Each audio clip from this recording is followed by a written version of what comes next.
திருவள்ளூர் மாவட்டத்தில் 4ஆம் ஆண்டு புத்தக திருவிழா நடைபெறுவதை ஒட்டி மாவட்டத்தின் பல்வேறு பகுதிகளில் மாணவர்கள் மற்றும் பொதுமக்களிடையே புத்தக வாசிப்பு குறித்து விழிப்புணர்வை ஏற்படுத்த மாவட்ட ஆட்சியர் தலைமையில் பல்வேறு விழிப்புணர்வு நிகழ்ச்சிகள் நடைபெற்று வருகிறது. அந்த வகையில் ஆவடி மாநகராட்சி அலுவலக வளாகத்தில் புத்தக திருவிழா குறித்த ராட்சத பலூன் பறக்கவிடப்பட்டுள்ளது. இதனை தமிழக சிறுபான்மையினர் நலன் மற்றும் வெளிநாடு வாழ் தமிழர் நலத்துறை அமைச்சர் திரு நாசர், ஆவடி மாநகராட்சி மேயர் உதயகுமார், திருவள்ளூர் மாவட்ட ஆட்சியர் பிரதாப், ஆவடி மாநகர ஆணையர் திரு கந்தசாமி உள்ளிட்டோர் பறக்கவிட்டனர். அதனைத் தொடர்ந்து ஆவடியில் செயல்படும் தனியார் கல்லூரி வளாகத்தில் 3500 மாணவர்கள் ஒரே நேரத்தில் பெருந்திரளாக புத்தக திருவிழா திருவள்ளூர் எனும் வாசகத்தில் அமர்ந்து புத்தகத்தை வாசித்து புத்தக வாசிப்பு குறித்து மாணவர்கள் மற்றும் பொதுமக்களிடையே விழிப்புணர்வு ஏற்படுத்தும் வகையில் படித்து காட்டினர். நிகழ்ச்சியில் பேசிய மாவட்ட ஆட்சியர், எந்த மாநிலத்திலும் இல்லாமல் தமிழ்நாட்டில் ஒவ்வொரு மாவட்டத்திற்கும் ஒவ்வொரு ஆண்டும் புத்தக திருவிழா நடத்த வேண்டும் என்பது தமிழக அரசின் திட்டம்.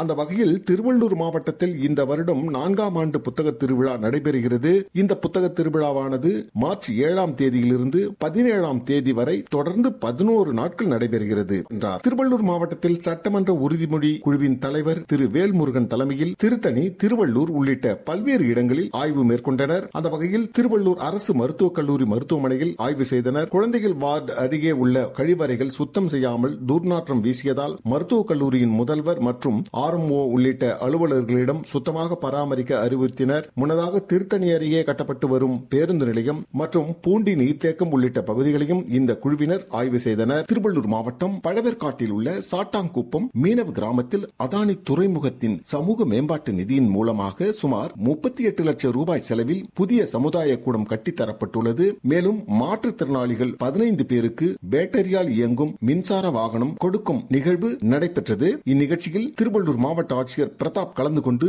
மாற்றுத்திறனாளிகளுக்கு மின்சார வண்டியையும் புதிய சமுதாய கூடத்தையும் திறந்து வைத்து பேசிய மாவட்ட ஆட்சியர், இயற்கை முறைப்படி விவசாயம் செய்யும் விவசாயிகளுக்கு அவர்களின் விளைபொருட்களை எவ்வாறு விற்பனை செய்ய வேண்டும் என்பது குறித்தும் விளக்கம் அளித்தார். திருவள்ளூர் மாவட்டம் கும்மிடிப்பூண்டி அரசு பொது மருத்துவமனையின் தரத்தை உயர்த்தி புதிய கட்டிடங்கள் 3 கோடியே 12 லட்சம் ரூபாய் நிதி ஒதுக்கீடு செய்து கட்டிடம் கட்டுவதற்கான அடிக்கல் நாட்டும் பூமி பூஜை விழாவில் கும்மிடிப்பூண்டி சட்டமன்ற உறுப்பினர் TJ கோவிந்தராஜன் கலந்து கொண்டு தொடங்கி வைத்தார். பொதுமக்களின் கோரிக்கையை ஏற்று மருத்துவமனையில் நோயாளிகளுக்கு போதிய இடவசதி, அடிப்படை வசதிகளை ஏற்படுத்தும் வகையில் புதிய கட்டிடத்தை விரைந்து கட்டி முடிக்க சட்டமன்ற உறுப்பினர் அறிவுறுத்தினார். திருவள்ளூர் மாவட்ட ஆட்சியர் அலுவலக கூட்டரங்கில் புதிய விரிவான சிற்றுந்து திட்டத்தின் 2024 கீழ் சிற்றுந்துகள் இயக்கப்படுவதற்கான அனுமதி சீட்டுகள் கோரி விண்ணப்பங்களின் நிலை பற்றிய ஆய்வுக் கூட்டம் மாவட்ட ஆட்சித்தலைவர் பிரதாப் தலைமையில் நடைபெற்றது. திருவள்ளூர் மாவட்டத்தில் பேருந்து சேவை இல்லாத வழித்தடங்களில் சிற்றுந்து சேவை புதிய விரிவான சிற்றுந்து திட்டம் 2024 படி வழங்கும் பொருட்டு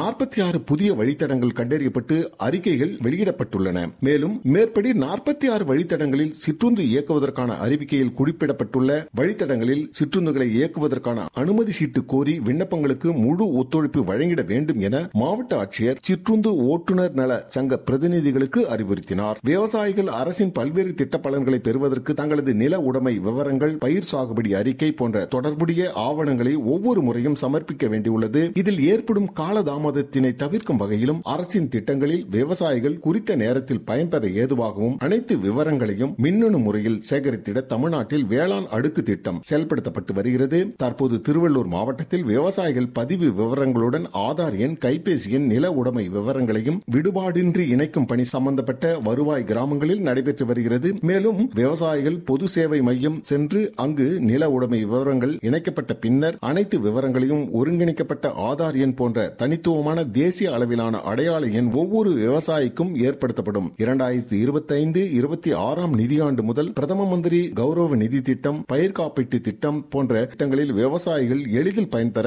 தேசிய அளவிலான தனித்துவ அடையாள எண் மிகவும் அவசியம். எனவே விவசாயிகள் தங்களது கிராமங்களில் வேளாண்மை உழவர் நலத்துறை அலுவலர்களால் நடத்தப்படும் சிறப்பு முகாம்கள், அருகில் உள்ள பொது சேவை மையங்களுக்கு நேரடியாக சென்று தங்கள் நில உடைமை விவரங்கள், ஆதார், கைபேசி எண் ஆகிய விவரங்களை அளித்து எந்தவித கட்டணமும் இன்றி வருகிற 31ஆம் தேதிக்குள் இத்திட்டத்தில் பதிவு செய்து பயன்பெறுமாறு மாவட்ட ஆட்சியர் திரு பிரதாப் தெரிவித்துள்ளார்.